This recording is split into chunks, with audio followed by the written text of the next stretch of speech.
আসসালামু আলাইকুম এভরিওয়ান, সবাই কেমন আছো? আশা করি ভালো আছো। আজকে নতুন একটা ব্লগ নিয়ে আসছি।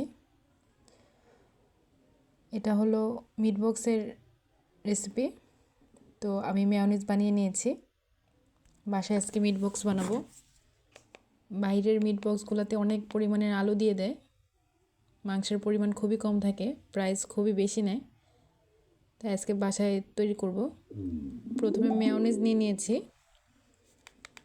তারপরে এর মধ্যে আমি দই দিয়ে দিয়েছি, তারপর টমেটো সস দিয়ে দিয়েছি। এখন এটা ভালো করে মিক্স করলেই হয়ে যাবে।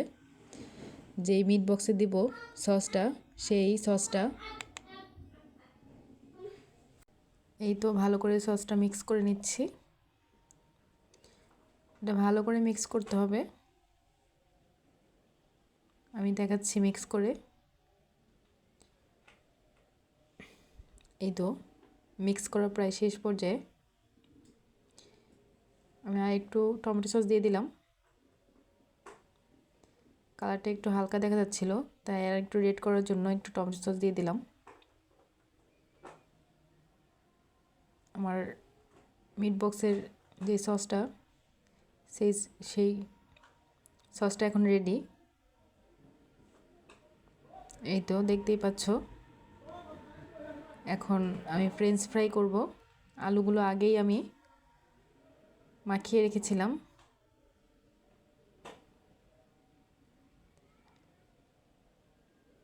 আলুগুলো আগেই আমি কর্নফ্লাওয়ার দিয়ে মাখিয়ে রেখেছিলাম। শুধু কর্নফ্লাওয়ারে দিয়েছি, কর্নফ্লাওয়ার আর লবণ আর একটু গোলমরিচের গুঁড়ো, আর কিছু দিইনি। এই তো মিডিয়াম একটা ভাজা হবে, অনেক বেশি ভাজাও না, অনেক কম ভাজাও না, মিডিয়াম একটা ভাজা হবে। শুধু কর্নফ্লাওয়ার দিয়ে করলে এরকম ক্রিস্পি হয়, যেটা আটা দিয়ে ময়দা দিয়ে করলে এরকম ক্রিস্পি হবে না। কর্নফ্লাওয়ারটা এরকম ক্রিস্পি হয়।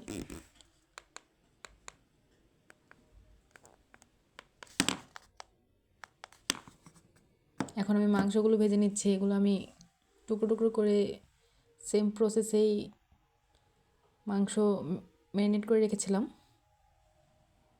মাংসতে আমি শুধু কর্নফ্লাওয়ার ইউজ করেছি। প্রথমে মাখিয়ে নিয়েছি আদা, রসুন ও হলুদ মরিচ দিয়ে, তারপর কর্নফ্লাওয়ার দিয়ে ভেজে নিয়েছি। এখন আমি মেয়োনিজ দিয়ে দিচ্ছি, এখন আমি মজারেলা চিজ দিয়ে দিচ্ছি। এগুলো সব মজারেলা চিজ। আমি চিজগুলো কিউব করে কেটে নিয়েছি। এটা এখন আমি চিজগুলোর উপরে সাথেই মাংস ভাজাটা রেখে দেব।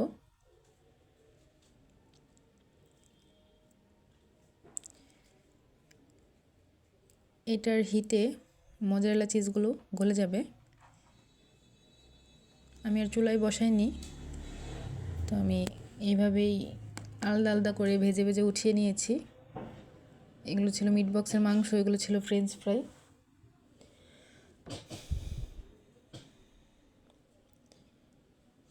বাসায় যেহেতু খাবো, তাই আমরা 1 ভাগ আলু নিয়েছি, 2 ভাগ মাংস থাকবে, আর একটা চিকেন সসেস থাকবে। এই তো আমি চিকেন সস কেটে নিয়েছি এরকম পিস করে। এখন আমি এটা ভেজে নিব।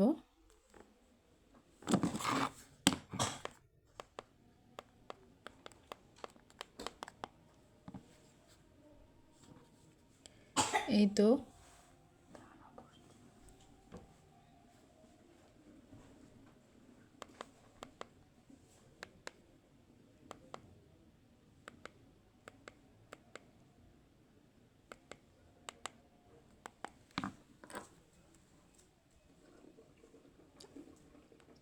ভেজে নিচ্ছি ভালো করে। তো ভাজা শেষ।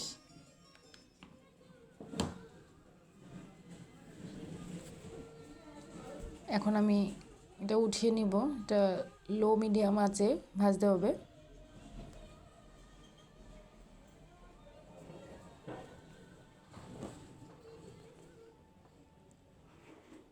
এই তো এখন উঠিয়ে নিব আমি।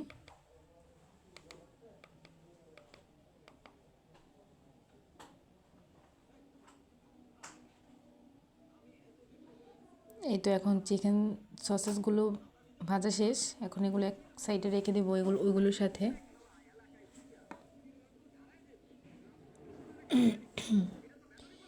আমার মাংসের পরিমাণ অনেক বেশিই ছিল, মাংস খেয়ে শেষ করা যাচ্ছিল না। আলু কমই দিয়েছিলাম, কিন্তু আলু ছাড়া চিকেন যে মিট বক্সটা হয়, আলু ছাড়া মজা না মিট বক্সটা।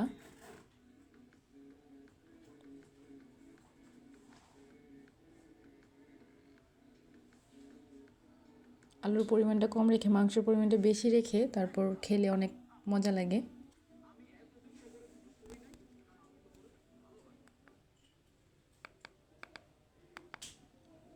আলুটা অনেক ক্রিস্পি হয়েছে, দেখতেই পাচ্ছ।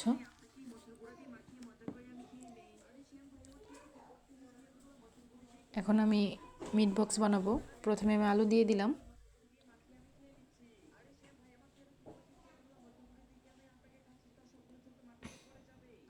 আলুগুলো দিয়ে দিলাম, একটু ফাঁকা ফাঁকা রেখে দিয়ে দিয়েছি। এখন আমি মাংস দিব। মাংসের সাথে দেখতেই পাচ্ছ মজারেলা চিজগুলো একবারে লেগে গিয়েছে মাংসের হিটে গরমের। তো মাংসর সাথে আমি মজারেলা চিজগুলো রেখে দিলাম আলুর উপরে, মাংসর মজারেলা চিজ দিয়ে দিলাম।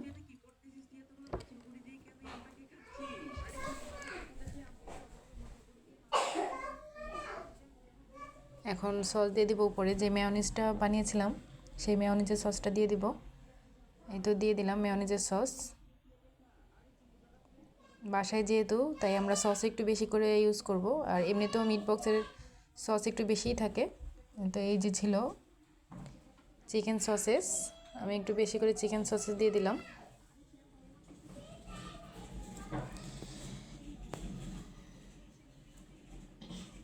আবার একটু চিজ দিয়ে দিব।